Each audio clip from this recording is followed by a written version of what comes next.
हरि ओम श्री गुरुभ्यो नमः हरि ओम ओम पार्थाय प्रतिबोधितां भगवता नारायणेन स्वयं व्यासेन ग्रथितां पुराणमुनिना मध्ये महाभारतम् अद्वैतामृतवर्षिणीं भगवतीम् अष्टादशाध्यायिनीम् अम्ब त्वामनुसन्दधामि भगवद्गीते भवद्वेषिणीम् नमोऽस्तु ते व्यासविशालबुद्धे पुल्लारविन्दायतपत्रनेत्र येन त्वया भारततैलपूर्णः प्रज्वालितो ज्ञानमयप्रदीपः प्रपन्नपारिजाताय स्तोत्रवेत्रैकपाणये ज्ञानमुद्राय कृष्णाय गीतामृतदुहे नमः। सर्वोपनिषदो गावः दुग्धा गोपालनन्दनः पार्थो वत्सः सुधीर्भोक्ता दुग्धं गीतामृतं मात् वसुदेवसुतं देवं कंसचाणूरमर्दनं देवकी परमानन्दं कृष्णं वन्दे जगद्गुरुं भीष्मद्रोणतटा जयद्रथजला गान्धारनीलोत्पला शल्यग्राहवती कृपेण वहनी कर्णेन वेलाकुला अश्वत्थामविकर्णघोरमकरा दुर्योधनावर्तिनी सोत्तीर्णा खलु पाण्डवैरणनदी कैवर्तकः केशवः पाराशर्यवचः सरोजममलं गीतार्थगन्धोत्कटम् नानाख्यानककेसरं हरिकथा सम्बोधनाबोधितम्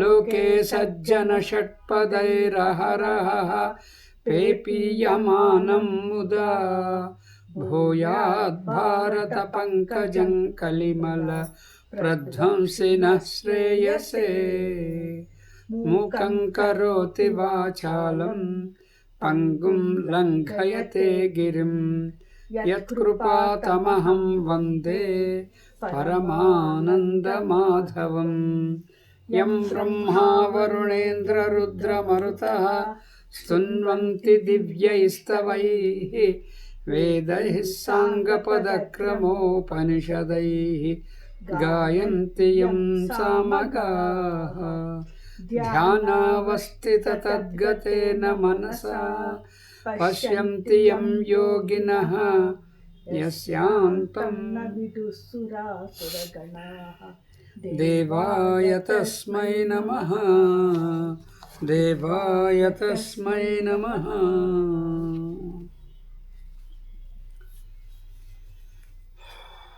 ॐ श्रुतिस्मृतिपुराणानाम् आलयं करुणालयं नमामि भगवत्पादं शङ्करं लोकशङ्करं शङ्करं शङ्कराचार्यं केशवं बादरायणं सूत्रभाष्यकृतौ वन्दे भगवन्तौ पुनः पुनः ईश्वरो गुरुरात्मेति मूर्तिभेदविभागिने व्योमवद्व्याप्तदेहाय दक्षिणामूर्तये नमः। सदाशिवसमारम्भां शङ्कराचार्यमध्यमाम् अस्मदाचार्यपर्यन्तां वन्दे गुरुपरम्पराम्।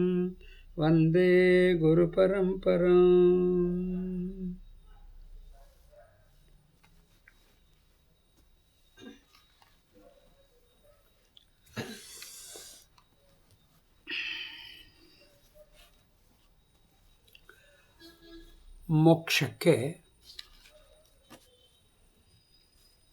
ವೇದಾಂತವೇ ಪ್ರಮಾಣ. ಅನ್ನೋದಕ್ಕೆ ಏನು ಸರ್ ಭರವಸೆ ಯಾರು ಕೊಡ್ತೀರಿ, ಯಾವ ರೀತಿಯಲ್ಲಿ ಕೊಡ್ತೀರಿ, ಎಷ್ಟು ವರ್ಷ ಕೊಡ್ತೀರಿ ಇತ್ಯಾದಿಯಾಗಿ ಆವಾಗಿವಾಗ ಪ್ರಶ್ನೆಗಳು ಬರ್ತಿರ್ತವೆ.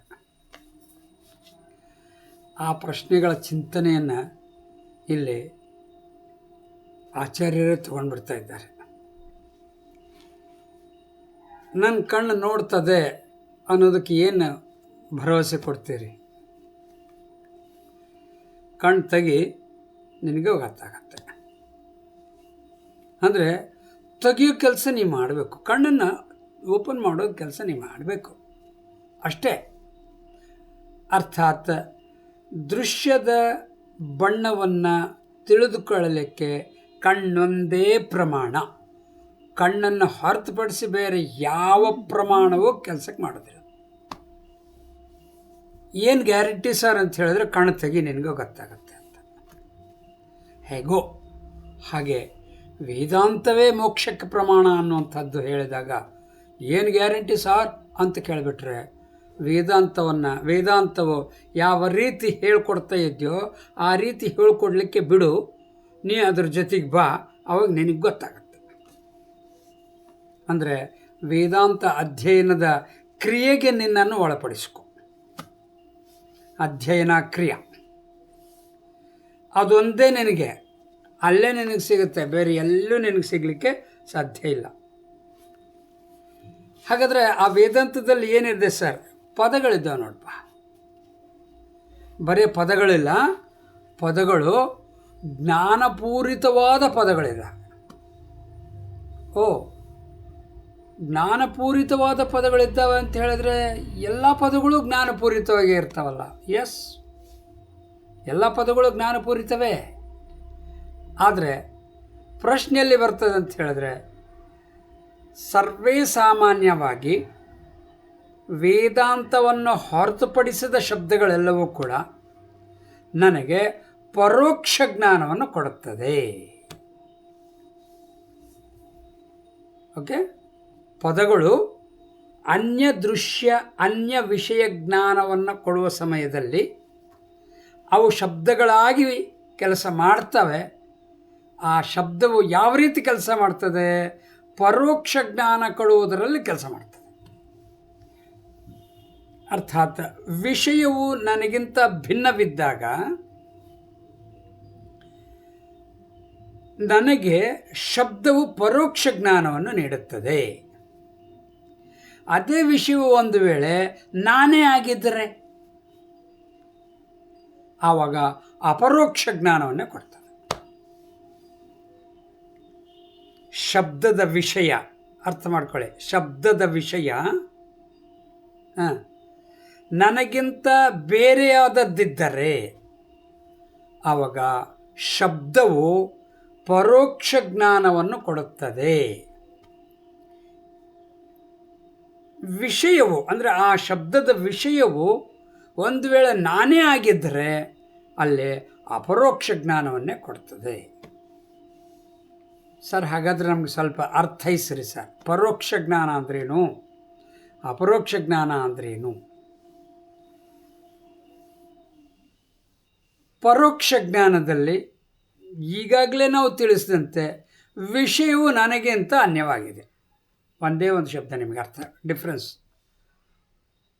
ಸರ್, ಯಾಕೋ ಇನ್ನೂ ನಮಗೆ ಅರ್ಥ ಆಗಿಲ್ಲ ಸರ್.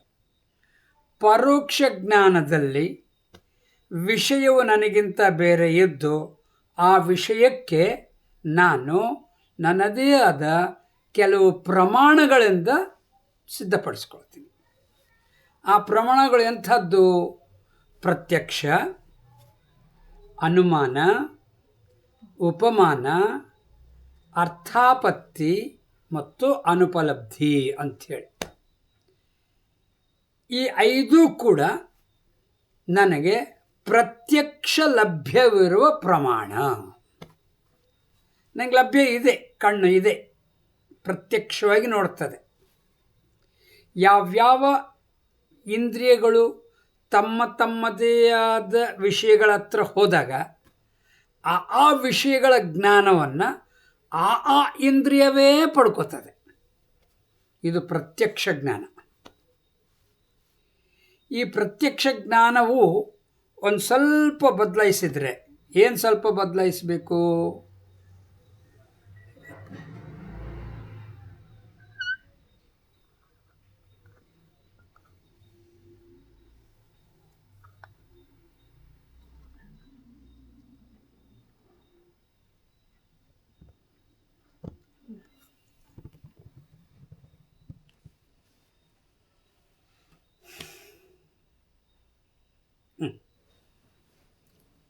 ಏನು ಬದಲಾಯಿಸಬೇಕು?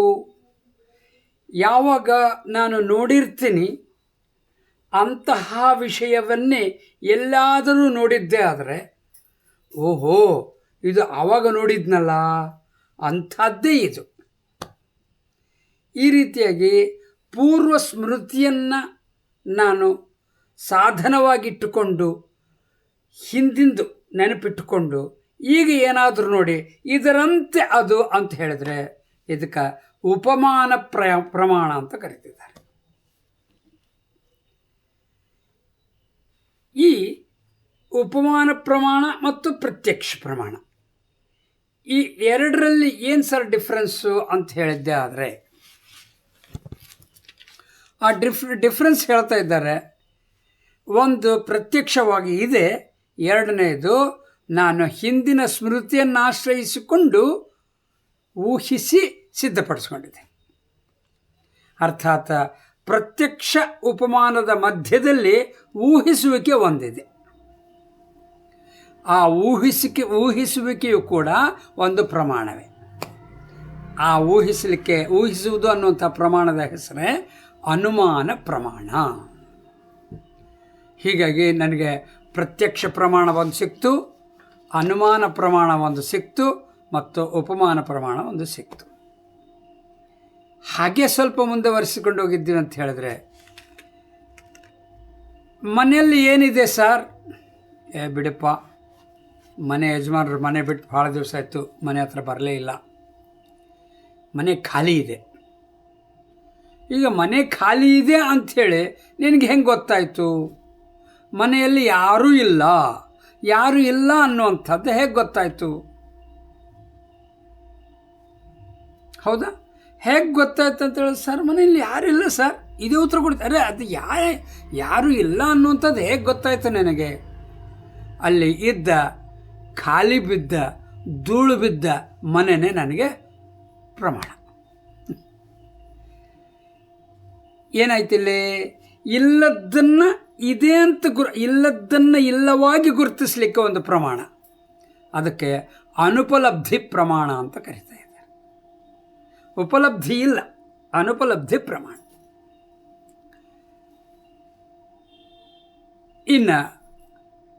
ಇನ್ನೊಂದು ಪ್ರಮಾಣ ಇದೆ. ಆ ಪ್ರಮಾಣ ಏನು ಮಾಡ್ತದೆ ಅಂತ ಹೇಳಿದ್ರೆ, ಇದ್ದದ್ದು ಒಂದು, ತಿಳಿಯೋದು ಇನ್ನೊಂದು. ಇದ್ದದ್ದು ಒಂದು, ತಿಳಿಯೋದು ಇನ್ನೊಂದು. ಆ ರೀತಿಯಾಗಿ ಯಾವುದಾದ್ರೂ ನನಗೆ ತಿಳಿದಿದ್ದೆ ಆದರೆ ಅಂತಹ ಪ್ರಮಾಣಕ್ಕೆ ಅರ್ಥ ಆಪತ್ತಿ ಪ್ರಮಾಣ ಅಂತ ಕರಿತಿದ್ದಾರೆ.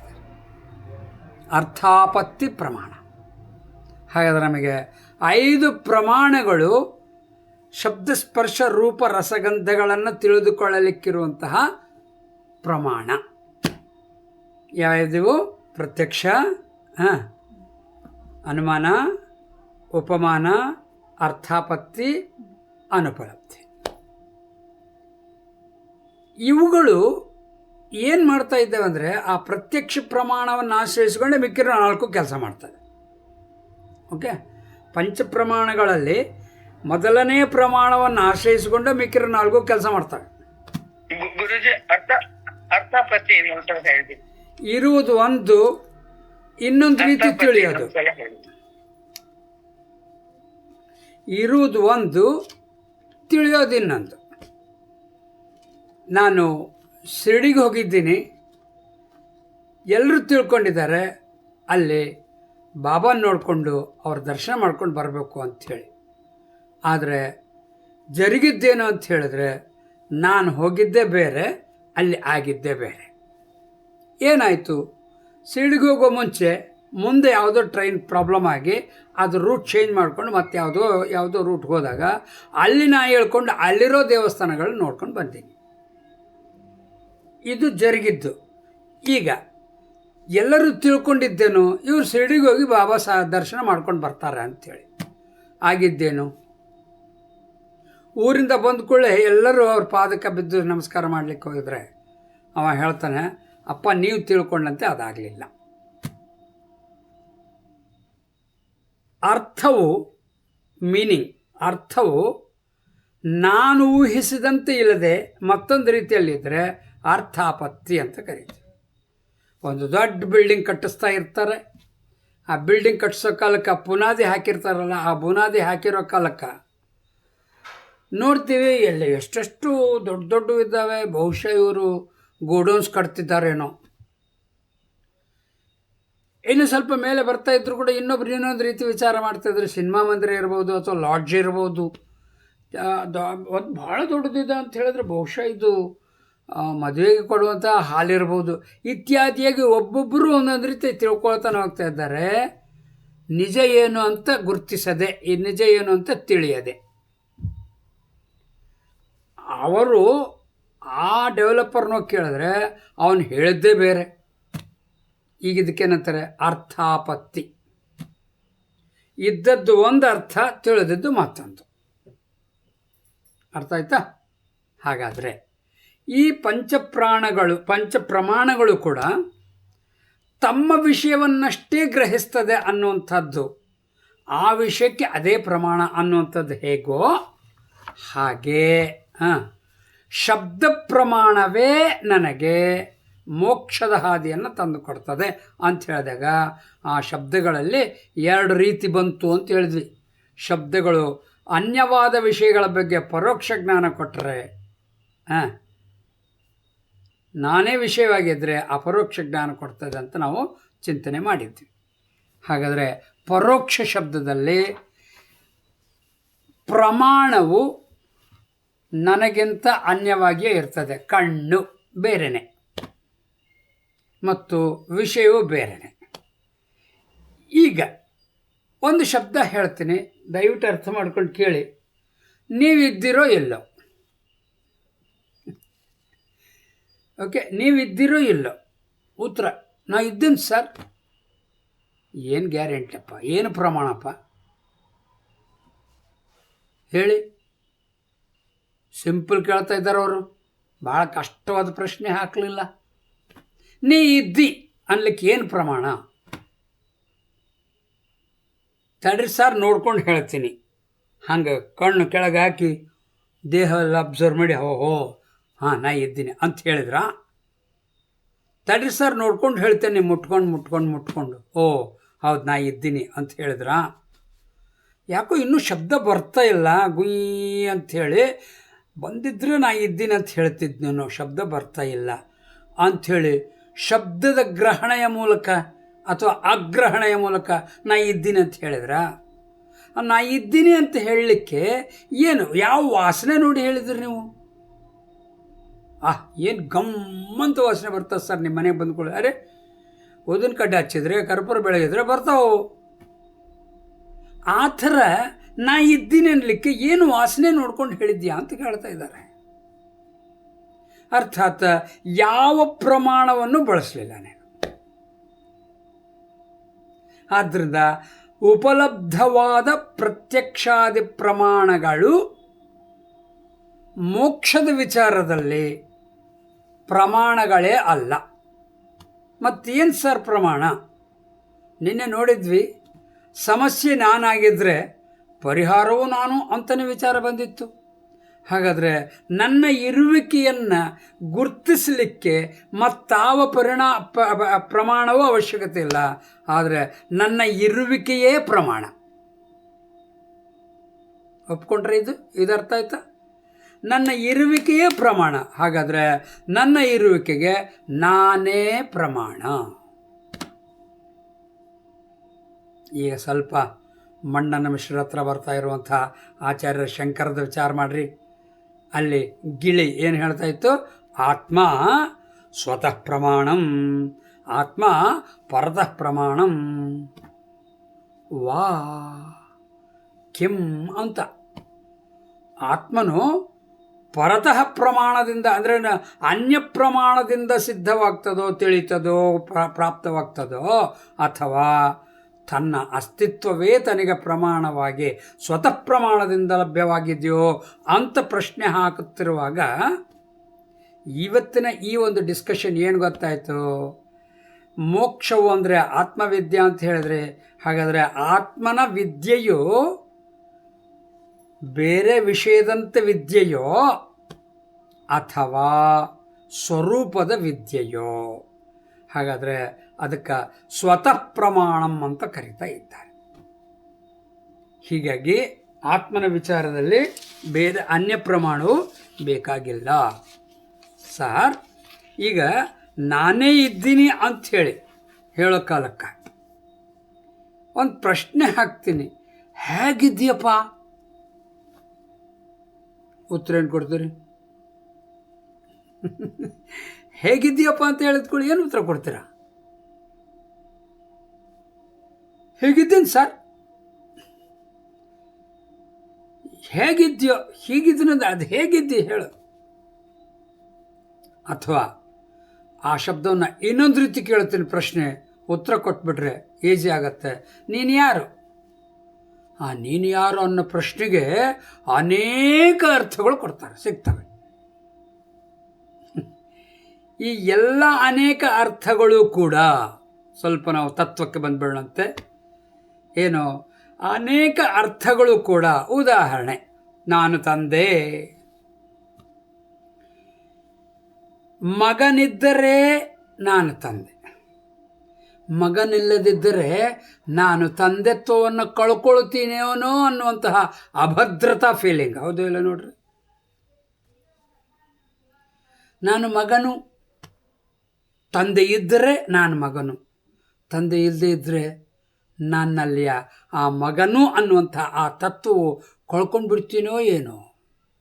ಎಷ್ಟು ದಿವಸ ನಮ್ಮಪ್ಪ ಅವರು ನನ್ನನ್ನು ಕಾಪಾಡ್ತಾ ಬಂದಿದ್ದಾರೆ. ಈಗ ಆ ರೀತಿಯಾದ ಸಂಬಂಧಗಳನ್ನು ಹೇಳಿದಾಗ ನಾನು ಭದ್ರನಾಗಿದ್ದೀನೋ ಅಭದ್ರತೆಯೇ ತುಂಬಿದ್ದೀಯೋ ನನಗೆ? ಸರ್ವ ಹೆಸರುಗಳು, ಸರ್ವ ರೀತಿಯಾದ ಉತ್ತರಗಳು ಕೂಡ ನನ್ನನ್ನು ಅಭದ್ರನೂ ಅನ್ನುವಂಥ ರೀತಿಯಲ್ಲಿ ಏನು ಮಾಡ್ತಾ ಇದೆ, ತೋರಿಸ್ಬಿಡ್ತಾ ಇದೆ. ಆದರೆ ಶಾಸ್ತ್ರ ನೀನು ಸುಭದ್ರ ಅಂತ ಹೇಳ್ತಾ ಇದೆ.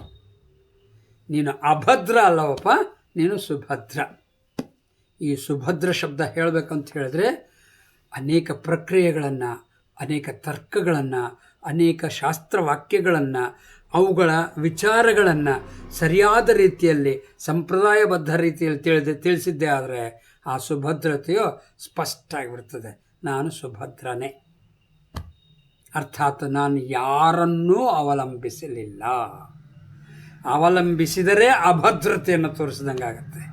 ನಾನು ಸ್ವತಂತ್ರನಿದ್ದೇನೆ ಅನ್ನೋದೇ ಸುಭದ್ರ ಅನ್ನೋ ಶಬ್ದಕ್ಕೆ ತಾತ್ಪರ್ಯ. ಹಾಗಾದರೆ ಏನು ಹೇಳ್ತಿದ್ದಾರೆ? ಈ ಪ್ರಕಾರವಾಗಿ ಚಿಂತನೆಯನ್ನು ನಾವು ಇಲ್ಲಿವರೆಗೂ ತಗೊಂಡು ಬಂದ ನಂತರ, ಹಾಗಾದರೆ ಈ ಭಗವದ್ಗೀತೆ ಏನು ಸರ್? ಈಗ 2ನೇ ಸಾಲನ ಭಗವದ್ಗೀತಾ ಅನ್ನೋ ಶಬ್ದ ತೆಗೆದೀನಿ. 2 ದಿವಸ ಹಿಂದೆ ಒಂದು ಸಾಲ ತೆಗೆದಿದ್ದೆ, ಇವಾಗ ಒಂದು ಸಲ ತೆಗೆದೀನಿ. ಪ್ರಾರಂಭದಲ್ಲಿ ಒಂದು ಸಲ ತೆಗೆದಿದ್ದೀನಿ.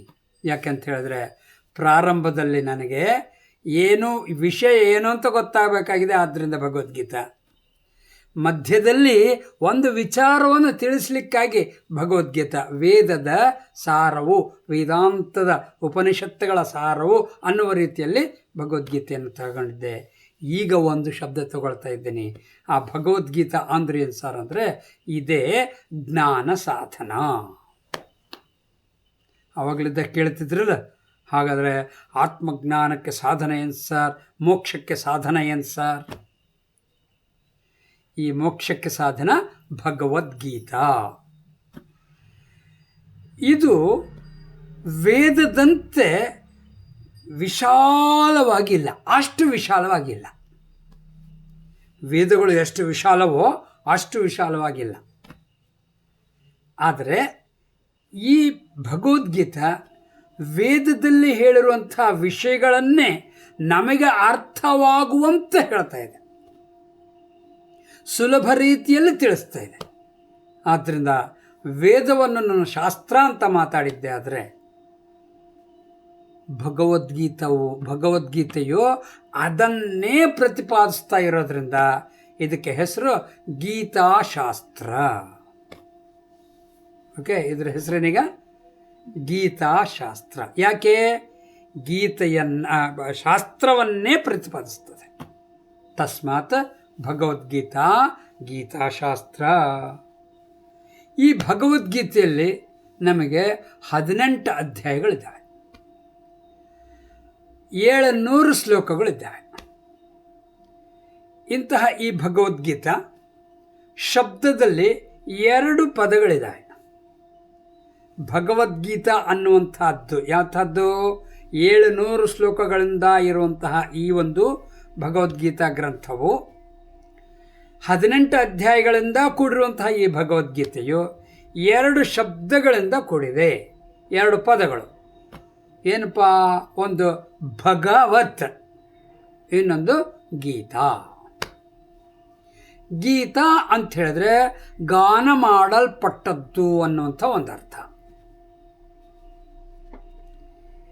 ಯಾವುದನ್ನು ನಾನು ಕೇಳಿದರೆ ನಾನು ಅತ್ಯಂತಿಕವಾಗಿ ಕೇಳಲೇಬೇಕು ಅನ್ನುವಂತಹ ಆ ಉತ್ಸಾಹದಿಂದ ಇರ್ತೀನಿ, ಅಂಥದ್ದು ಗೀತ ಅಂದರೆ.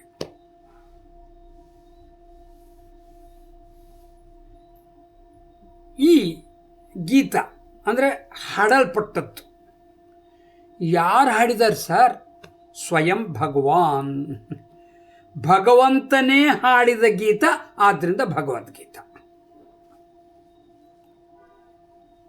ಸರ್ ಭಗವಂತನೇ ಹಾಡಿದ್ದಾನಂತೆ, ಹೆಂಗೆ ಗೊತ್ತು ಸರ್? ಸಾದಾ ಸೀದಾ ಚಿಂತನೆಗಳು. ಈ ಭಗವದ್ಗೀತಾ ಏನು ಸಾಕ್ಷಾತ್ ವೇದವ್ಯಾಸರಿಂದ ರಚಿಸಲ್ಪಟ್ಟಂತಹ ಮಹಾಭಾರತ ಅನ್ನುವಂತಹ ಮಹಾಪುರಾಣದಲ್ಲಿ ಬಂದಿರುವಂತಹ ಮಧ್ಯದಲ್ಲಿ ಬಂದಿರುವಂತಹ ಒಂದು ಭಾಗ. ಈ ಭಗವದ್ಗೀತಾ ಮಹಾಭಾರತಕ್ಕೇ ಶಿರೋಮಣಿ ಇದ್ದ ಹಾಗೆ. ಮತ್ತು ಈ ಭಗವದ್ಗೀತಾ ಅನ್ನುವಂಥದ್ದು ಸರ್ವಶಾಸ್ತ್ರಗಳನ್ನು ಪ್ರತಿಪಾದಿಸುತ್ತಾ ಇದೆ. ಆದ್ದರಿಂದ ಏನಿದು? ಇದು ಭಗವಂತನಿಂದಲೇ ಗಾಯನ ಮಾಡಿಬಿಟ್ಟು.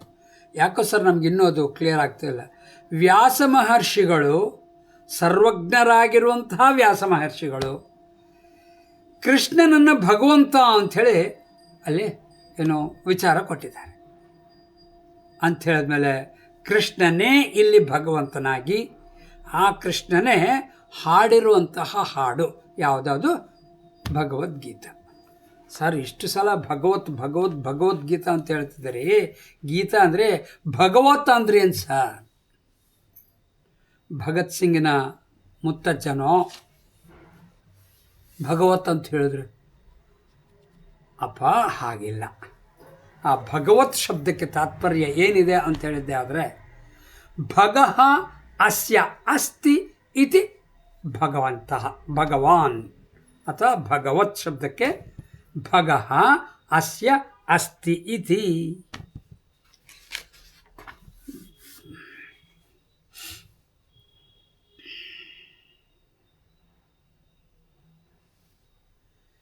ಜ್ಞಾನ ಇದ್ದವನಿಗೆ ಜ್ಞಾನವಂತ ಅಂತ ಕರೆದ್ವ, ಬುದ್ಧಿ ಇದ್ದವನಿಗೆ ಬುದ್ಧಿಮಂತ ಅಂತ ಕರೆದ್ವ, ಹಣ ಇದ್ದವನಿಗೆ ಹಣವಂತ ಅಂತ ಕರೆದ್ವ, ಹೌದಾ? ಸಿರಿ ಇದ್ದರೆ ಸಿರಿವಂತ ಅಂತ ಕರೆದ್ರ, ಏನಿದ್ರೆ ಅದರ ವಂತ ಅಂತ ಕರೆದ್ರಲ್ಲ. ಆ ವತ್ ಶಬ್ದದಲ್ಲಿ ಅದನ್ನು ಹೊಂದಿದವನು ಅಂತ ಅರ್ಥ. ಯಾರಲ್ಲಿ ಭಗ ಅನ್ನುವುದು ಇದೆಯೋ ಅವನು ಭಗವಂತ.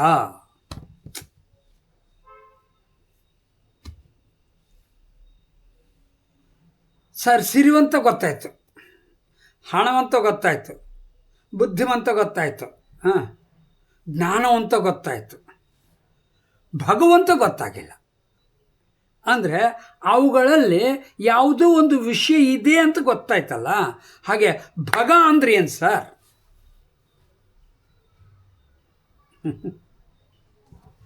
ಅಲ್ಲಿ ಶಾಸ್ತ್ರ ಒಂದು ಸುಂದರವಾದ ಶಬ್ದ ಹೇಳ್ತದೆ. ಏನು ಹೇಳ್ತದೆ? ಐಶ್ವರ್ಯಸ್ಯ ಸಮಗ್ರಸ್ಯ. ಓಕೆ, ಐಶ್ವರ್ಯಸ್ಯ ಸಮಗ್ರಸ್ಯ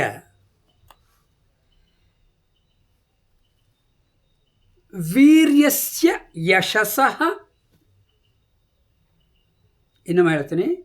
ಐಶ್ವರ್ಯಸ್ಯ ಸಮಗ್ರಸ್ಯ ವೀರ್ಯಸ್ಯ ಯಶಸ್ಸಃ ಶ್ರಿಯಃ. ಇದು ಒಂದು ಲೈನ್, ಒಂದು ಗೆರೆ ಹಾಕ್ಕೊಡ್ರಿ. ಯಶಸ್ಸಃ ಶ್ರಿಯಃ.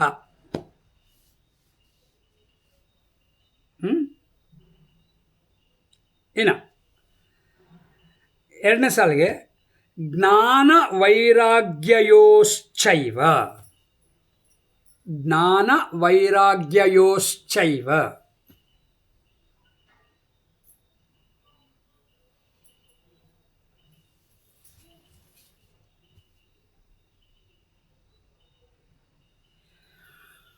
ಷಣ್ಣಾಂ ಷಣ್ಣಾಂ ಷಣ್ಮುಖ ಷಟ್ಗುಣಿ. ನಾಗಣಾವತ್ತು ದೊಡ್ಡದು ಯಾವುದು? ಟಠ ಡಡ್ಡಣ ಅದು ಬರಬೇಕು. ಷಣ್ಣಾಂ ನಾಗಣಾವತ್ತು ಕೊಟ್ಟು ದೀರ್ಘ ಮಾಡಿರಿ, ಪೂಜೆ ಹಾಕ್ಕೊಡ್ರಿ. ಷಣ್ಣಾಂ ಭಗ ಇತಿ ಈರಣ. ಈರಣ ಭಗ ಇತಿ ಈರಣ.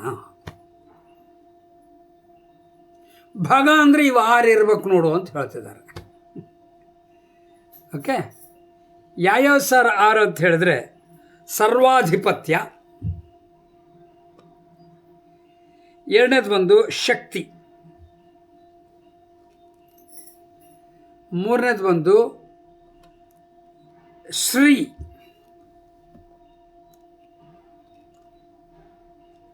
ನಾಲ್ಕನೇದು ವೈರಾಗ್ಯ,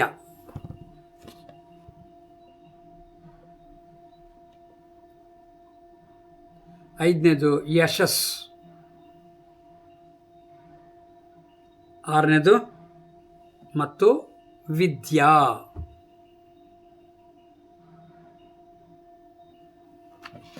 ಈ ಆರು ಸಮಗ್ರವಾಗಿರಬೇಕು ಅಂತ ಶಬ್ದ ಕೊಟ್ಟಾರೆ. ಐಶ್ವರ್ಯಸ್ಯ ಸಮಗ್ರಸ್ಯ. ಓಕೆ, ವೈರಾಗ್ಯಸ್ಯ ಅಲ್ಲ ವೀರ್ಯಸ್ಯ ಯಶಸ್ಸಃ ಶ್ರಿಯಃ. ಮುಂದೇನು? ಜ್ಞಾನವೈರಾಗ್ಯಯೋಶ್ಚೈವ ಷಣ್ಣಾಂ ಭಗ ಇತ್ತೀರಿತಃ. ಚಂದ. ಇತಿ ಈರಿತಃ ಹೇಳಲ್ಪಟ್ಟಿದೆ, ಭೂತಕಾಲ. ಓಕೆ, ಈರಿತಃ ಅಂತ ಹೇಳಿದ್ರೆ ಅದು ಭೂತಕಾಲ. ಅಲ್ಲಿ ಷಣ್ಣಾಂ ಭಗ ಈರಿತಃ, ಆರು ಹೆಂಗಿರ್ಬೇಕು? ಸಮಗ್ರಸ್ಯ ಶಬ್ದ ಭಾಳ ಚಂದ ಹೇಳ್ತಿದ್ದಾರೆ. ಸಮಗ್ರಸ್ಯ ಟೋಟಲ್ ಅಂಥೇಳಿ.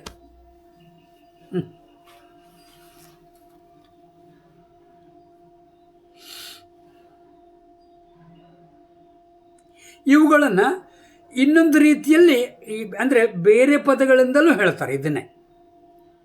ಜ್ಞಾನ ಬರ್ಕೊಳ್ಳಿ ಸುಮ್ಮನೆ. ಜ್ಞಾನ, ವೈರಾಗ್ಯ, ವೀರ್ಯ, ಯಶಸ್, ಶ್ರೀ ಮತ್ತು ಐಶ್ವರ್ಯ. ಸರ್, ಆವಾಗ ಹೇಳಿದಾಗ ಐಶ್ವರ್ಯ ಶಬ್ದ ಶ್ಲೋಕದಲ್ಲಿ ಹೇಳಿದ್ರಿ, ಅರ್ಥಗಳು ಕೊಡೋ ಕಾಲಕ್ಕೆ ಐಶ್ವರ್ಯ ಶಬ್ದ ಕೊಟ್ಟಿಲ್ಲಲ್ಲ ಅನ್ನಿಸ್ತೇನೆ ಯಾರಿಗಾದರೂ? ನೋಡ್ರಿ ಏನು ಕೊಟ್ಟಿದೆ? ಸರ್ವಾಧಿಪತ್ಯ ಅಂತ ಶುರು ಮಾಡ್ಕೊಂಡಿದ್ದು, ಹೌದಿಲ್ಲ? ಹೌದಾ? ಆ ಸರ್ವಾಧಿಪತ್ಯಕ್ಕೇ ಹೆಸರು ಐಶ್ವರ್ಯ. ಸರ್ವವೂ ತನ್ನಲ್ಲಿ ಇಟ್ಕೊಂಡಿರುವವನು ಐಶ್ವರ್ಯವಂತವ. ಹೀಗೆ ಏನಾಗತ್ತೆ? ಸಮಗ್ರ ಜ್ಞಾನ ಅಂದರೆ ಏನು ಸರ್? ಈಗ ಅದೊಂದು ಸ್ವಲ್ಪ ವಿಶ್ಲೇಷಣೆ ಮಾಡ್ತಾ ಹೋಗೋಣತ್ತೆ. ಸಮಗ್ರ ಜ್ಞಾನ ಈಸ್ ಈಕ್ವಲ್ ಟು ಸಮಗ್ರ ಅಜ್ಞಾನರಹಿತತೆ. ಓಕೆ, ಒಂದೊಂದು ಶಬ್ದ ಭಾಳ ಚಂದ ಕೊಡ್ತಿರ್ತಾರೆ, ನಾವು ಅದನ್ನು ಮಸ್ತಕದಲ್ಲಿ ಇಟ್ಕೋಬೇಕು. ಪುಸ್ತಕದಲ್ಲಿ ಬರೆದಿರ್ತೀವಿ, ಬೇಡ ಅಂತ ಹೇಳೋದಿಲ್ಲ, ಆದರೆ ಕೇಳಿದ ಕೂಡಲೇ ಹೇಳಲಿಕ್ಕೆ ಬರುವಂತೆ ಆ ಪುಸ್ತಕದಲ್ಲಿದ್ದದ್ದು ನಮ್ಮ ಮಸ್ತಕದಲ್ಲಿ ಇದ್ದರೆ ಪುಸ್ತಕದ ಅವಶ್ಯಕತೆ ಇಲ್ಲ. ಇಲ್ಲ ಸಾರ್ ನಾವು ಪುಸ್ತಕದಲ್ಲಿ ಇಟ್ಟುಕೊಂಡೇ ಮಾಡ್ತೀವಿ ಅಂತ ಹೇಳಿದ್ರೆ ಪುಸ್ತಕ ಕಳೆದು ಹೋದರೆ ಏನೂ ನೆನಪಿರಲ್ಲ. ಆದ್ದರಿಂದ ಏನು ಮಾಡಲಿ, ಪುಸ್ತಕದಲ್ಲಿ ಕೊಟ್ಟಂತಹ ವಿಚಾರವನ್ನು ಮಸ್ತಕಕ್ಕೆ ಅರ್ಥ ಮಾಡಿಕೊಳ್ಳುವಂತೆ ಸಿದ್ಧವಾಗಬೇಕು. ಹೀಗಾಗಿ ಮೊದಲನೇ ಶಬ್ದ ಅಜ್ಞಾನರಹಿತತೆಯೇ. ಯಾವುದ್ರ ಸರ್? ಸಮಗ್ರ ಅಜ್ಞಾನರಹಿತ, ಅದೇ ಸಮಗ್ರ ಜ್ಞಾನ. ನನಗೆ ಆಭರಣಗಳ ಜ್ಞಾನ ಇಲ್ಲ, ಅಕ್ಕಸಾಲಿಗನ ಹತ್ರ ಹೋಗಿ ಕಲ್ಕೊಂಡು ಬರ್ತೀನಿ. ನನಗೆ ಗಡಿಗೆಗಳ ಜ್ಞಾನ ಇಲ್ಲ, ಕುಂಬಾರನ ಹತ್ರ ಹೋಗ್ತೀನಿ, ಕಲ್ಕೊಂಡು ಬರ್ತೀನಿ. ಯಾವ್ಯಾವುದ್ರ ಜ್ಞಾನವಿಲ್ಲವೋ ಆ ಜ್ಞಾನ ಉಳ್ಳವನ ಹತ್ರ ಹೋಗಿ ಕಲಿತು ನಾನು ಆ ಜ್ಞಾನವನ್ನು ಪಡಿತೀನಿ. ಚಿಂತನೆ ಮಾಡೋಣಂತೆ. ನಾನು ಗಡಿಗೆಗಳ ಬಗ್ಗೆಗಿನ ಜ್ಞಾನ ತಿಳ್ಕೊಂಡ್ರೆ ಆಭರಣಗಳ ಜ್ಞಾನ ಗೊತ್ತಾಗಿದ್ದಂತಾಗುತ್ತೋ, ತಿಳಿದಂತಾಗುತ್ತೋ, ಅಥವಾ ಕಂಪ್ಯೂಟರ್ ಜ್ಞಾನ ತಿಳಿದಂತಾಗುತ್ತೋ? ಇಲ್ಲ. ಹಾಗಾದರೆ ನಾನು ಪಡೆಯುತ್ತಿರುವಂತಹ ಜ್ಞಾನಗಳು ಆ ಒಂದು ವಿಷಯದಷ್ಟೇ ಅಜ್ಞಾನ ಕಳೀತಾ ಇದೆ. ಭಗವಂತನ ವಿಚಾರದಲ್ಲಿ ಎಲ್ಲ ರೀತಿಯಾದ ಅಜ್ಞಾನಗಳೂ ಇಲ್ಲದ ಸ್ಥಿತಿ. ಇಸ್ಕೊಳ್ತೇನು? ಸರ್ವಜ್ಞ. ಭಗವಾನ್ ಸರ್ವಜ್ಞ. ತಸ್ಮಾತ್ ಆ ಸರ್ವಜ್ಞತ್ವ ಯಾವನಿದೆಯೋ ಅದು ಭಗದಲ್ಲೇ ಒಂದು ಭಾಗ ಅದಿದೆ ಅವನಿಗೆ. ಭಗವಂತನಲ್ಲೇ ಮೊದಲನೇ ಶಬ್ದ ಜ್ಞಾನ, ಸಮಗ್ರ ಜ್ಞಾನವಿದೆ. ಎರಡನೇ ಶಬ್ದ ಏನು ಕೊಟ್ಟಿದ್ರು? ವೈರಾಗ್ಯ, ತ್ಯಾಗ ಬುದ್ಧಿ. ಎಂಥ ತ್ಯಾಗ ಬುದ್ಧಿ ಸಾರ್? ನಮ್ಮೆಲ್ಲರಲ್ಲಿಯೂ ಕೂಡ ತ್ಯಾಗ ಬುದ್ಧಿ ಇದೆ. ಯಾವುದ್ರ ತ್ಯಾಗ ಮಾಡ್ತೀವಿ? ಸ್ವಲ್ಪ ಹೇಳ್ಬಿಡ್ತೀವ, ತ್ಯಾಗ ಬೇಡಪ್ಪ ಅಂತ ಹೇಳ್ತೀವಿ, ಇದು ಬಿಟ್ಟು ಇದು ಕೊಟ್ಟು ಬಿಡ್ತೀನಿ. ಯಾವುದನ್ನು ಕೊಡ್ಲಿಕ್ಕೆ ರೆಡಿ ಆಗ್ತೀವಿ? ಹಾಂ, ನನಗೆ ಬೇಡದ್ದನ್ನು ಬಿಡ್ಲಿಕ್ಕೆ ಹೋಗ್ತೀವಿ. ಭಗವಂತನಲ್ಲಿ ಎಂಥ ವೈರಾಗ್ಯ ಇದೆ ಸರ್ ಹಾಗಾದರೆ?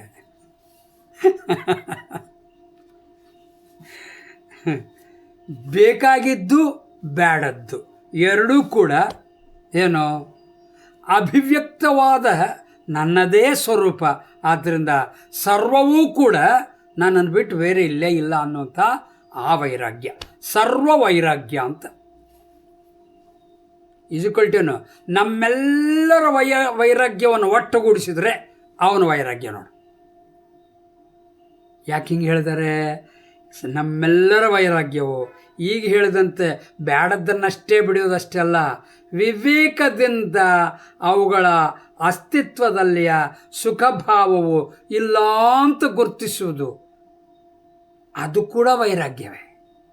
ಹಾಗಾದರೆ ಸಮಗ್ರ ವೈರಾಗ್ಯದಲ್ಲಿ ಬೇಕಾದದ್ದನ್ನು ಬೇಡದ್ದನ್ನು ಎರಡನ್ನೂ ಕೂಡ ವಿವೇಕದಿಂದ ಬಿಟ್ಟುಕೊಡುವ ಇಸ್ಕೊಳ್ಟು ಅದರಲ್ಲೇ ಸತ್ಯಬುದ್ಧಿಯನ್ನು ಬಿಟ್ಟುಕೊಡುವಂಥದ್ದು ಏನಿದೆಯೋ ಅದಕ್ಕೆ ವೈರಾಗ್ಯ ಅಂತ ಕರಿತಿದ್ದೀವಿ.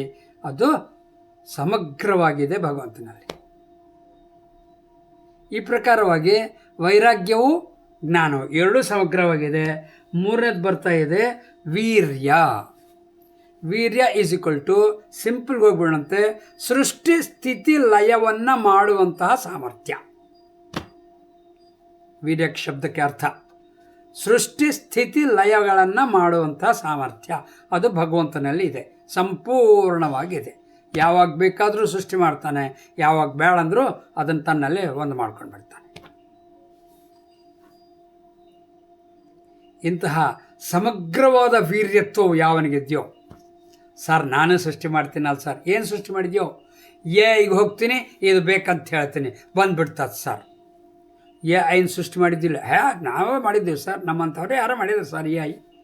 ಹಾಗಾದರೆ ಅವರು ಎ ಐ ಅಂದರೆ ಆರ್ಟಿಫಿಷಿಯಲ್ ಇಂಟೆಲಿಜೆನ್ಸ್ ಅನ್ನುವಂಥ ಇತ್ತೀಚಿನ ಹೆಚ್ಚಾಗಿ ಏನೋ ಪ್ರಚಲಿತದಲ್ಲಿರುವಂತಹ ಈ ಎ ಐ ಯಾರು ಮಾಡಿದ್ರು ಸರ್? ನಾವೇ ಮಾಡೀವಿ ಸರ್. ಹಾಗಾದರೆ ಆ ಎ ಐ ಮಾಡಿರುವಂತಹ ನನ್ನ ಜ್ಞಾನ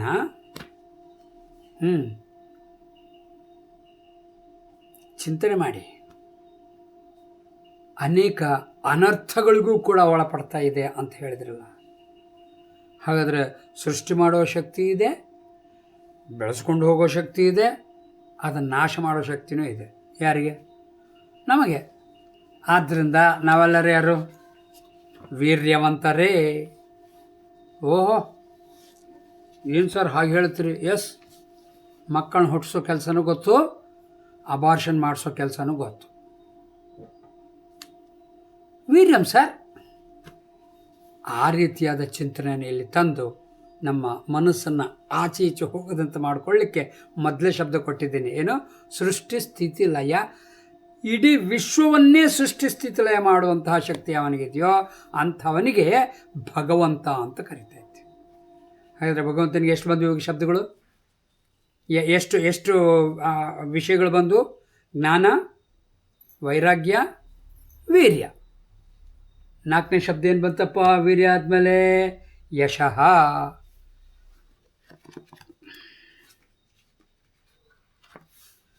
ಕ್ಯೂಬ್ ಇತ್ತು, ಗೊತ್ತಿದೆಯಾ? Colours, 6 colours cube. ಆ ಕ್ಯೂಬ್ ನಾ ಇಷ್ಟು ಪ್ರಯತ್ನ ಮಾಡಿದ್ರು ಅದನ್ನು 6 ಕಲರ್ಸ್ ತರಲಿಕ್ಕಾಗಿಲ್ಲ. ಒಂದು ಸೈಡ್ ಮಾಡ್ತಿದ್ದೆ, ಮುಗಿತು. ಯಾವಾಗೋ ಒಂದು ಸಲ 2 ಕಡೆಗೆ ಮಾಡಿದ್ದೆ, 6 ಕಡೆಗೆ ಮಾಡಿದ್ದು ಗೊತ್ತೇ ಬರಲೇ ಇಲ್ಲ. ಆದರೆ ನಮ್ಮಮ್ಮಗೆ ಇದ್ದ ನೋಡು ಹೈದರಾಬಾದ್ನಲ್ಲಿ, ಅವ್ನು ಕರೆಕ್ಟಾಗಿ 35 ಸೆಕೆಂಡ್ನಲ್ಲಿ ಅವನು 6 ಕಲರ್ಸ್ ರೆಡಿ ಮಾಡಿಕೊಟ್ಬಿಡ್ತಾನೆ. 35 ಸೆಕೆಂಡ್. ಯಶಃ. ಏನಪ್ಪ, ಏನು ಬ್ರಿಲಿಯನ್ಸ್ ನಿಂದು. ಹಾಗೆ ಒಂದೊಂದನ್ನು ನನ್ನದಾಗಿ ಮಾಡಿಕೊಂಡಾಗ ಆ ಯಶಸ್ಸು, ಕೀರ್ತಿ. ಇದು ನಮ್ಮದು ಒಂದು ವಿಷಯದಲ್ಲಿ ಕೀರ್ತಿ ಆಗಿದ್ದರೆ, ಇಡೀ ವಿಶ್ವವನ್ನೇ ಕ್ಷಣಾರ್ಧದಲ್ಲಿ ಸೃಷ್ಟಿ ಮಾಡಿ ಕ್ಷಣಾರ್ಧದಲ್ಲಿ ಇಲ್ಲವಂತ ಮಾಡ್ತಾನಲ್ಲ, ಅಂತಹ ಅವನ ಕೀರ್ತಿ ಎಷ್ಟಿರಬೇಕು ಅಂತೇಳಿ. ಸಮಗ್ರ ಕೀರ್ತಿ. ಹಾಗಾದರೆ ನಮ್ಮೆಲ್ಲರ ಒಟ್ಟಾರೆ ಕೀರ್ತಿ ಭಗವಂತನ ಕೀರ್ತಿ ನೋಡಿ. ಈ ಪ್ರಕಾರ ಜ್ಞಾನ, ಐಶ್ವರ್ಯ, ವೀರ್ಯ, ಕೀರ್ತಿ, ಯಶಸ್ಸು. ಯಶಸ್ಸಾದ್ಮೇಲೆ ಏನಪ್ಪ? ಶ್ರೀ. ಶ್ರೀ ಅಂದ್ರೇನೋ? ಸಂಪತ್ತು. ಸಂಪತ್ತು ಶಬ್ದದಲ್ಲಿ ಹಣ ಅಂತ ಮಾತ್ರ ತಗೋಬೇಡ್ರಿ. ಸರ್ವ ಸಂಪತ್ತು = ಯಾವುದು ನನಗೆ ಭದ್ರತೆಯನ್ನು, ಕಾಮಗಳನ್ನು ಪೂರೈಸುವಂತೆ ಮಾಡ್ತದೋ ಅದು ಶ್ರೀ. ಯಾವುದೇ ಇರಲಿ ಅದು ಶ್ರೀ. ಹಾಗಾದರೆ ಇವೆಲ್ಲವುದೂ ಕೂಡ ಸೃಷ್ಟಿ ಮಾಡಿದಂಥ ಅವನ ಹತ್ರ ಎಷ್ಟು ಶ್ರೀ ಇದೆ ಸರ್? ನಮಗೆ ಶ್ರೀ ಬೇಕಂದ್ರೆ ಒದ್ದಾಡ್ತೀವಿ. ಅವನ ಹತ್ರ ಪುರಾಣ ಇತಿಹಾಸಗಳ ಒಂದು ಆಧಾರದ ಮೇಲೆ ಚಿಂತನೆ ಮಾಡಿದ್ದೆ ಆದರೆ ಅವನ ಕಾಲನ್ನು ಒತ್ತುತ್ತಾ ಇರ್ತದೆ ಶ್ರೀ. ಹೇಳಿ, ಅವನಲ್ಲಿ ಎಷ್ಟು ಶ್ರೀ ಇರಬೇಕು ಅಂಥೇಳಿ. ನಮ್ಮ ಶ್ರೀಯಲ್ಲಿ ರಾಗಪೂರಿತವಾದ ಶ್ರೀ. ಬೇಕು ಬೇಕು ಬೇಕು ಬೇಕು, ಅದಿದ್ದರೆ ನನಗೆ ಭದ್ರತೆ, ಅದಿದ್ದರೆ ನಾನು ಏನೆಲ್ಲ ಮಾಡಿಕೊಳ್ಳವಲ್ಲೆ. ಆದರೆ ಅಂದ್ರೂ ಭಗವಂತನ ಶ್ರೀ ಹೆಂಗಿದೆ ಅಂದರೆ ವೈರಾಗ್ಯಪೂರಿತ ಶ್ರೀ. ಆ ಶ್ರೀ ಇದ್ದರೆ ತಾಯಿ ಇದ್ದೀನಿ, ಶ್ರೀ ಇಲ್ಲ ತಾಯಿ ಇಲ್ಲ ಅನ್ನೋಂಥ ಶಬ್ದ ಇಲ್ಲಲ್ಲ. ನಾ ಇದ್ದೀನಿ ನೋಡು, ನೀ ಬೇಕಾದ್ರೆ ಬಾ, ಬೇಡಾದ್ರೆ ಹೋಗು. ಅಂದರೆ ಶ್ರೀ ಸಂಪತ್ತನ್ನು ತನ್ನ ಕೈಯಲ್ಲಿ ಇಟ್ಟುಕೊಂಡಿರುವವನು ಅವನು ಭಗವಂತ. ನಾವೆಲ್ಲ ಸಂಪತ್ತನ್ನು ಗಳಿಸಿ ಸಂಪತ್ತಿಗೆ ನಮ್ಮನ್ನು ಕೊಟ್ಕೊಂಡು ಬಿಡ್ತೀವಿ. ಆದರೆ ಭಗವಂತ ಹೆಂಗಿದ್ದಾನೆ?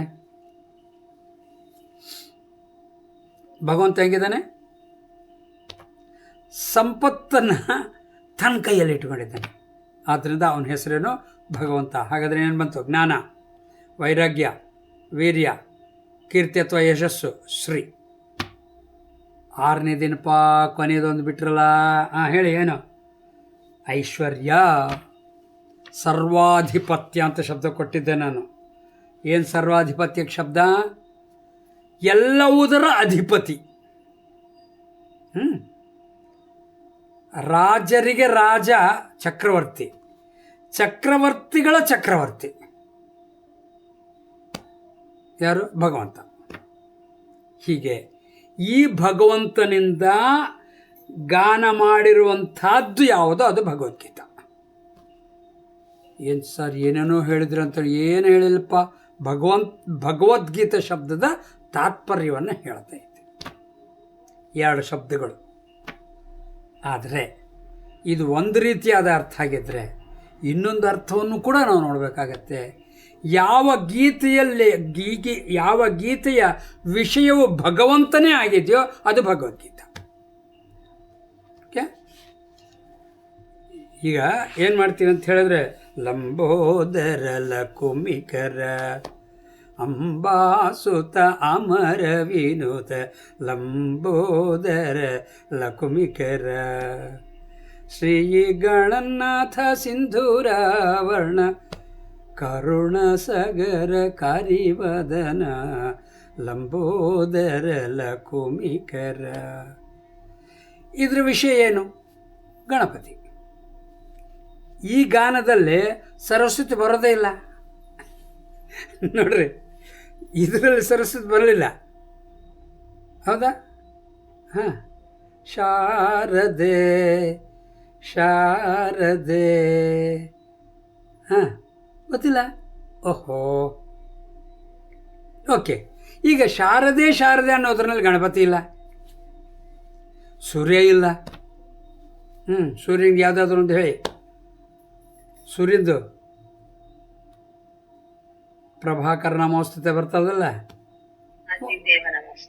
ಆದಿದೇವ ನಮಸ್ತುಭ್ಯಂ ಪ್ರಸೀದ ಮಮ ಭಾಸ್ಕರ ದಿವಾಕರ ನಮಸ್ತುಭ್ಯಂ ಪ್ರಭಾಕರ ನಮೋಸ್ತುತೆ. ಇದು ಸೂರ್ಯಂದು. ಅಂದರೆ ನಾವು ಏನು ಹಾಡು ಹಾಡ್ಲಿಕ್ಕೆ ಹೋಗ್ತೀವಿ ಅದರಲ್ಲಿ ಯಾವುದೋ ಒಂದು ವಿಷಯ ಇರ್ತದೆ. ಶಂಕರಾಭರಣಮು, ಇದೇನಾಯಿತು?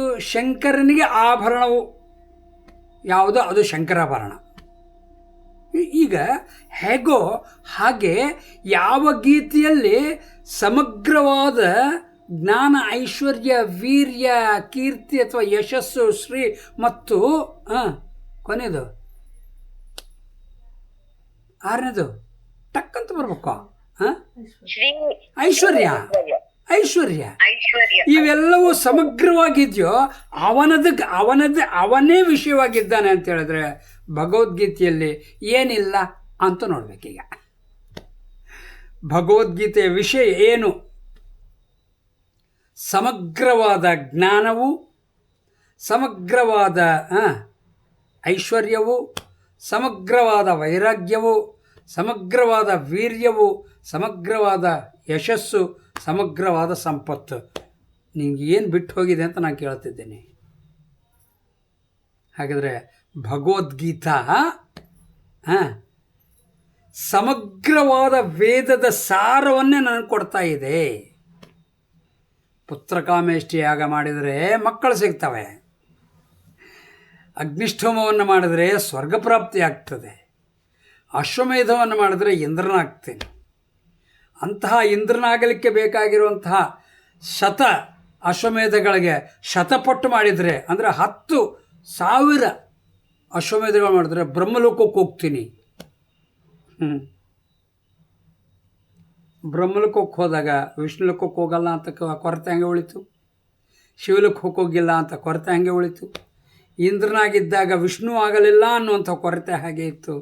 ನೀನು ಏನೇನು ನಿನ್ನ ಎಲ್ಲ ರೀತಿಯಾದ ಪ್ರಯತ್ನಗಳಿಂದ ಹೋಗ್ತಾ ಇದ್ದಾಗ ಎಲ್ಲ ರೀತಿಯಾದ ಏನಿದೆ, ಪೂರ್ಣತೆ ಇದೆಯೋ ಅಪೂರ್ಣತೆ ಇದೆಯೋ? ಅಪೂರ್ಣತೆಯ ಉಳಿದೋಗ್ಬಿಡ್ತಾ ಇದೆಯಲ್ಲ. ಆದರೆ ಈ ಭಗವದ್ಗೀತೆ ನೋಡಿ ಏನು ಮಾಡ್ತದೆ? ಸಂಪೂರ್ಣತೆಯನ್ನು ತಂದುಕೊಡ್ತಾರೆ. ಸಂಪೂರ್ಣತೆಯು ಅನ್ನುವಂಥದ್ದು ನಿನ್ನ ಸ್ವರೂಪವೇ ಅನ್ನುವಂಥದ್ದನ್ನು ಮುಂದಿನ ಪಾಠಗಳಲ್ಲಿ ಅಧ್ಯಯನ ಮಾಡೋಣಂತೆ. ಅಂತಹ ಆ ಸಂಪೂರ್ಣತೆಯನ್ನು ಅಖಂಡ ಆನಂದ ಸ್ವರೂಪವನ್ನು, ಅರ್ಥಾತ್ ನೀನೇ ಜನ್ಮ ಜನ್ಮಗಳಲ್ಲಿ ಬಯಸುತ್ತಿರುವಂತಹ ಆ ಒಂದು ಆನಂದ, ಎಂಥ ಆನಂದ? ನಿತ್ಯ ಆನಂದ. ಆ ನಿತ್ಯವಾದ, ಸತ್ಯವಾದ, ಸದಾ ಇರುವಂತಹ ಆ ಆನಂದವು ನಿನಗೆ ತಿಳಿಯುವಂತೆ ಮಾಡ್ತದೆ. ಈಗ ಹೇಳಿ, ಭಗವದ್ಗೀತಾ ಬೇಕೋ ಬೇಡ? ಒಂದು ಬೇಕು ಅಂತ ಹೇಳಿದ್ರೆ ಮುಂದಿನ ಪ್ರಶ್ನೆ, ಯಾರಿಗೆ ಬೇಕು? ಅರ್ಜುನನಿಗೆ ಬೇಕಾಗಿತ್ತು ಸರ್, ಧೃತರಾಷ್ಟ್ರನಿಗೆ ಬೇಕಾಗಿತ್ತು ಸರ್, ಇವೆಲ್ಲ ನಾವು ಚಿಂತನೆ ಮಾಡ್ತೀವಲ್ಲ. ಅವರವರಿಗೆ ಬೇಕಾಗಿದೆಯೋ ಅಥವಾ ಸಮಗ್ರವಾದ ಆನಂದವನ್ನು ಪಡ್ಕೋಬೇಕು ಅಂತ ಯಾರ್ಯಾರಿಗೆ ಅನಿಸಿದೆಯೋ ಅವ್ರಿಗೆಲ್ಲ ಬೇಕು. ಯಾರ್ಯಾರಿಗೆ ಅನಿಸಿದೆ ಸರ್? Next question. ಮತ್ತೆ ನನಗೆ ಅನಿಸಿದೆ ಸರ್, ನಿನಗೆ ಅನಿಸಿದೆ ಸರ್, ಅವನಿಗೆ, ಅವಳಿಗೆ, ಅವರಿಗೆ, ಈ ದೇಶದಲ್ಲಿದ್ದವರಿಗೆ, ಪರದೇಶಗಳಲ್ಲಿದ್ದವರಿಗೆ, ಈ ಲೋಕದಲ್ಲಿದ್ದವರಿಗೆ, ಪರಲೋಕಗಳಲ್ಲಿದ್ದವರಿಗೆ, ಯಾರಿಗೆ ಬೇಡ ಸರ್? ಎಲ್ಲರಿಗೂ ಬೇಕು ಸರ್. ಹಾಗಾದರೆ ಭಗವದ್ಗೀತೆ ಯಾರಿಗೆ ಬೇಕಾಗಿತ್ತು? ಈಗ ಎಲ್ಲರಿಗೂ ಬೇಕು ಸರ್ ಅಂತೇಳಿ ಹಿಂಗೆ ಕೈ ಮಾಡಿದಾಗ ನನ್ನನ್ನು ಬಿಟ್ಬಿಟ್ಟಿರ್ತೀನಿ. ನೋಡಿ, ವಿಚಾರ ಮಾಡಿ ನೋಡ್ರಿ ಬೇಕಾರೆ. ಎಲ್ಲರಿಗೂ ಬೇಕು ಸರ್, ನಾನು ಸೇರಿದ್ದೇನೆ, ಎಲ್ಲರಿಗೂ ಹಿಂಗೆ ತೋರಿಸಿದ್ದೀನಿ ಅಂದರೆ ನಿನಗೆ ಬೇಡ ಅಂತ ಆಯ್ತಾ? ಪ್ರಪ್ರಥಮ ನನಗೇ ಬೇಕು. ಯಾಕೆ? ನಾನೇ ನಿರ್ವಿಣ್ಣನಾಗಿದ್ದೀನಿ, ನಿರ್ವೀರ್ಯನಾಗಿದ್ದೀನಿ, ನಿಶ್ಶಕ್ತನಾಗಿದ್ದೀನಿ, ಅಜ್ಞಾನದಿಂದ ಕೂಡಿದವನಾಗಿದ್ದೀನಿ. ಸಂಪತ್ತು ಇದೆ ಇದೆ ಅನ್ಕೊಂತ ಇನ್ನೂ ಇಷ್ಟಿಲ್ಲವಲ್ಲ ಅನ್ನುವಂತಹ ಬಡತನದಿಂದ ಕೂತ್ಬಿಟ್ಟಿದ್ದೇನೆ. ಇಂಥ ನನಗೆ ಭಗವದ್ಗೀತೆ ಬೇಕಾಗಿದೆ. ಆದ್ದರಿಂದ ಇಲ್ಲಿ ಏನು ಬಂತು? ಭಗವದ್ಗೀತಾ ಅನ್ನುವಂಥದ್ದು ಯಾವ ಈ ಪ್ರಕಾರವಾದ ಭಗವಂತನ ಗೀತ ಅಂಥೇಳಿ ನೋಡಿದ್ವಿ. ಆ ಭಗವಂತನ ಗೀತ ಓಕೆ. ಈಗ ಇನ್ನೊಂದು ವಿಚಾರ ಕೊಟ್ಟಿದ್ದಲ್ಲ, ಭಗವಂತನೇ ಯಾವುದರ ವಿಷಯವಾಗಿದೆಯೋ ಅದು ಭಗವದ್ಗೀತೆ. ಸಮಗ್ರವಾದ ಸ್ವರೂಪವನ್ನು ತಿಳಿಸ್ಕೊಡುವಂಥದ್ದು. ಹೀಗಾಗಿ ಇಂತಹ ಈ ಭಗವದ್ಗೀತೆಯಲ್ಲಿ ಈಗಾಗಲೇ ವಿಚಾರ ಮಾಡಿದಂತೆ 18 ಅಧ್ಯಾಯಗಳಿದ್ದು 700 ಶ್ಲೋಕಗಳಿದ್ದಾವೆ. ಅದರಲ್ಲಿ ಪ್ರಥಮ ಅಧ್ಯಾಯ, 2ನೇ ಅಧ್ಯಾಯದ ಮೊದಲನೇ ಕೆಲವು ಶ್ಲೋಕಗಳವರೆಗೂ ನನ್ನ ಪರಿಸ್ಥಿತಿಯನ್ನು ವಿವರಣೆ ಮಾಡ್ತದೆ. ನಾನು ಈಗ ಇರುವ ಪರಿಸ್ಥಿತಿ, ಓಕೆ, ನಾನು ಈಗ ಇರುವ ಪರಿಸ್ಥಿತಿಯನ್ನು ಅದು ಏನು ಮಾಡ್ತದೆ? ಚಿಂತನೆ ಮಾಡ್ತದೆ. ಕಲಾವತಿ ಅಮ್ಮ ಮ್ಯೂಟ್ ಮಾಡಿ. ಕಲಾವತಿ ಅವರೇ ಮ್ಯೂಟ್ ಮಾಡ್ಕೊಳ್ಳಿ. ಕಲಾವತಿ ಮ್ಯೂಟ್ ಮಾಡಿ. ಹಾಗಾದರೆ ಭಗವದ್ಗೀತೆಯಲ್ಲಿ ಭಗವಂತನೇ ವಿಷಯ ಅಂತ ಹೇಳಿಬಿಟ್ರಿ, ಆದರೆ ಭಗವಂತನೇ ವಿಷಯ ಅಂತ ಹೇಳಿದ್ದು ನಮಗೆ ಅರ್ಥ ಆಗಲಿಲ್ಲ ಸರ್. ಆವಾಗ ನಮ್ಮ ಲೆವೆಲ್ಗೆ ಇಳಿದು ಬಂದು ಆ ಭಗವದ್ಗೀತೆಯ ವಿಷಯ ಏನು ಅಂತ ಹೇಳ್ತಾ ಇದ್ದಾರೆ. ಭಗವದ್ಗೀತೆಯಲ್ಲಿ 2 ರೀತಿಯಾದ ವಿಷಯಗಳನ್ನು ಮಾತಾಡ್ತಾ ಇದ್ದಾರೆ. ಓಕೆ, ಒಂದು ವಿಚಾರ ಬಂದು ಕರ್ಮಯೋಗ.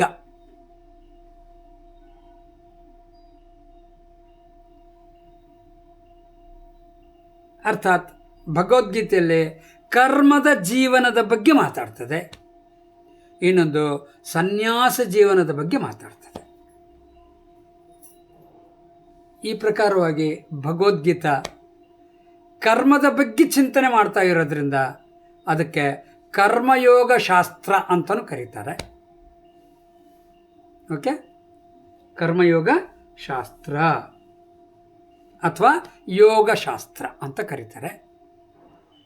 ಮತ್ತು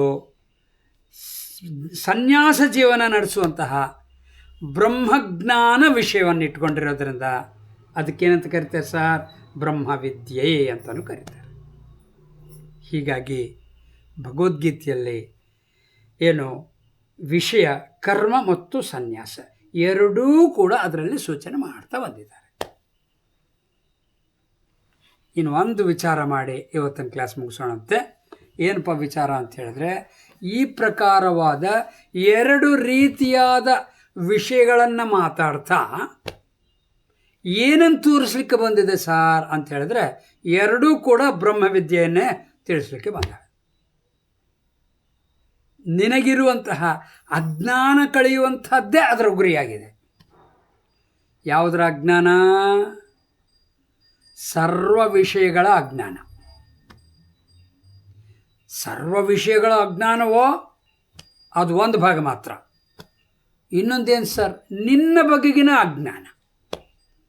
ಆದ್ದರಿಂದ ಸರ್ವ ವಿಷಯಗಳು ಅಂತ ಹೇಳಿದಾಗ ವಿಶ್ವದ ಅಜ್ಞಾನ, ನಿನ್ನ ಬಗೆಗಿನ ಅಂತ ಹೇಳಿದಾಗ ಜೀವನ ನಿನ್ನ ಸ್ವರೂಪದ ಅಜ್ಞಾನ. ಈ ಎರಡನ್ನೂ ಕೂಡ ತೆಗೆದು ಹಾಕುವಂಥ ಜ್ಞಾನ ಭಗವದ್ಗೀತೆ. ಆದ್ದರಿಂದ ಎರಡು ಮಾರ್ಗಗಳು ಕೂಡ ನಮಗೆ ಬ್ರಹ್ಮವಿದ್ಯೆಯಾಗಿಯೇ ಇದೆ. ಹೀಗಾಗಿ ವಸ್ತು ಅಂದರೆ ಭಗವದ್ಗೀತೆಯ ವಿಷಯವು ಬ್ರಹ್ಮ ಮಾತ್ರ. ಅಪ್ಪ ಏನು ಸರ್, 18 ಅಧ್ಯಾಯಗಳಲ್ಲಿ ಒಂದೊಂದು ಅಧ್ಯಾಯನೂ ಕೂಡ ಒಂದೊಂದು ಹೆಸರಿಂದ ಪ್ರತಿಪಾದನೆ ಮಾಡಿದ್ದಾರೆ. ಅರ್ಜುನ ವಿಷಾದ ಯೋಗ, ಸಾಂಖ್ಯಯೋಗ, ಕರ್ಮಯೋಗ, ಜ್ಞಾನಯೋಗ, ಕರ್ಮಸನ್ಯಾಸ ಯೋಗ, ಧ್ಯಾನ ಯೋಗ, ಈ ಲೈನು ಹೇಳ್ಕೊತ ಕೊನೆಗೆ ಮೋಕ್ಷ ಸನ್ಯಾಸ ಯೋಗ ಅಂತ ಅಲ್ಲಿವರೆಗೂ ಬಂದ್ರಲ್ಲ ಸರ್. ನೀವು ಹೇಳ್ತೀರಿ ಬ್ರಹ್ಮನೇ ಅಂತ ಹೇಳ್ತೀರಿ. ಈ ವಿಚಾರವನ್ನು ಮುಂದಿನ ಭಾಗಗಳಲ್ಲಿ ಅಧ್ಯಯನ ಮಾಡ್ತಾ ಹೋಗೋಣಂತೆ. ಇವತ್ತಿಗೆ ಇಲ್ಲಿ ನಿಲ್ಲಿಸೋಣಂತೆ. ಭಗವದ್ಗೀತೆ ಆರತಿ ಹಾಡೋಣಂತೆ. ಪ್ರತಿಭಾ ಜೊತೆಗೆ ಹಾಡಬೇಕು. ಜಯ ಭಗವದ್ಗೀತೆ ಮಾತೆ, ಜಯ ಭಗವದ್ಗೀತೆ. ಹರಿಹಿಯ ಕಮಲ ವಿಹಾರಿಣಿ ಸುಂದರ ಸುಪುನೀತೆ. ಓಂ ಜಯ ಭಗವದ್ಗೀತೆ. ಕರ್ಮ ಸುಮರ್ಮ ಪ್ರಕಾಶಿನಿ ಕಾಮಾಸಕ್ತಿ ಹರ, ದೇವಿ ಕಾಮಾಶಕ್ತಿ ಹರ. ತತ್ವಜ್ಞಾನ ವಿಕಾಶಿನಿ ವಿದ್ಯಾ ಬ್ರಹ್ಮಪರ. ಓಂ ಜಯ ಭಗವದ್ಗೀತೆ.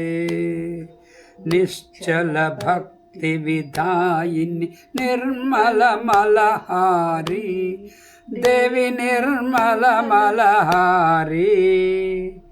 ಶರಣ ರಹಸ್ಯ ಪ್ರದಾಯಿನಿ, ಶರಣ ರಹಸ್ಯ ಪ್ರದಾಯಿನಿ, ಸಭವಿಧಿ ಸುಖಕಾರಿ. ಓಂ ಜಯ ಭಗವದ್ಗೀತೆ. ರಾಗ ದ್ವೇಷ ವಿದಾರಿಣಿ ಕಾರಿಣಿ ಮೋದ ಸದಾ, ದೇವಿ ಕಾರಿಣಿ ಮೋದ ಸದಾ.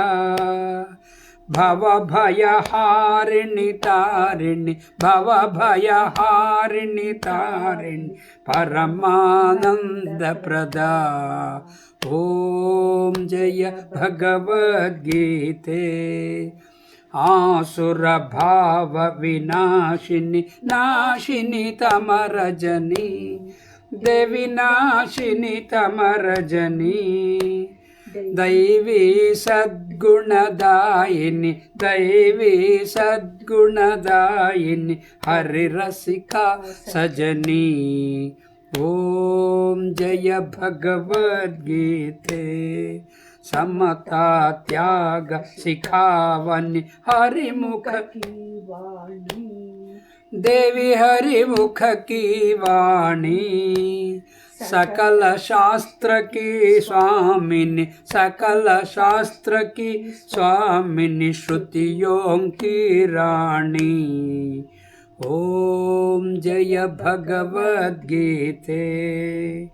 दया सुधा बरसावनी, मातु कृपा की जय, देवी मातु कृपा की जय. हरिपद प्रेम दान कर, हरिपद प्रेम दान कर, अपनो कर लीजय. ओम जय भगवद्गीते. जय भगवद्गीते माते, जय भगवद्गीते. ಹರಿಹಿಯ ಕಮಲ ವಿಹಾರಿಣಿ ಹರಿಹಿಯ ಕಮಲ ವಿಹಾರಿಣಿ ಸುಂದರ ಸುಪುನೀತೆ ಓಂ ಜಯ ಭಗವದ್ಗೀತೆ ಓಂ ಜಯ ಭಗವದ್ಗೀತೆ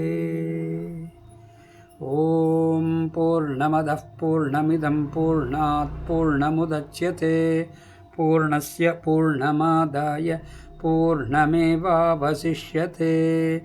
ಓಂ ಶಾಂತಿ ಶಾಂತಿ ಶಾಂತಿ ಹರಿ ಓಂ ಶ್ರೀ ಗುರುಭ್ಯೋ ನಮಃ ಹರಿ ಓಂ ಜೈ ಶ್ರೀ ಸದ್ಗುರುನಾಥ ಮಹಾರಾಜ್ ಕಿ ಜೈ